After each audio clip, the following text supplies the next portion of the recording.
So guys, may mga bagay po talaga na hindi natin inaasahan. May mga bagay talaga na akala mo okay na o hindi natin alam. Sobra pa palang marami pa palang pagsubok na darating sa ating buhay. Hindi ko po talaga inaasahan na na-experience ko po talaga ang ganitong pangyayari. Na binagyo kami ng bagyong ulit.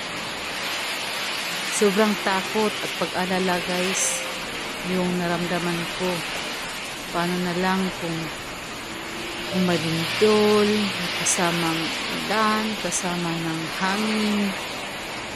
Halos wala akong tulog guys kasi yung anak ko maliit pa. Maliit pa yung anak ko. Tapos yung asawa ko wala dito sa amin. Nasa syudad. Ang hirap po guys. Yung kinaya mo na lang. Kasi nga kapag hindi mo kinaya, walang mangyayari kung magpapadala ka sa takot. Kaya wala talaga kaming tulog niyan guys. Yung iba namin mga kasamahan, yung kapitbahay namin nandoon pumunta sa kapilya. Pero wala pa rin guys, pati yung simbahan hindi sinintabi ni bagyong Edith. Ang bahay nga namin, nabagsak ka ng niyog, pero thanks God pa rin kahit pa paano hindi po kami nasaktan. Sobrang takot po talaga guys. Lagi po ako nagdadasal yan dahil sobrang hindi ko na po alam kung kailan tatapos yung bagyong ulit. Tingnan nyo na nga guys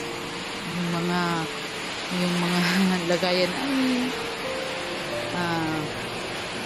inaano ng bagyong Edith sa sobrang lakas ng hangin guys.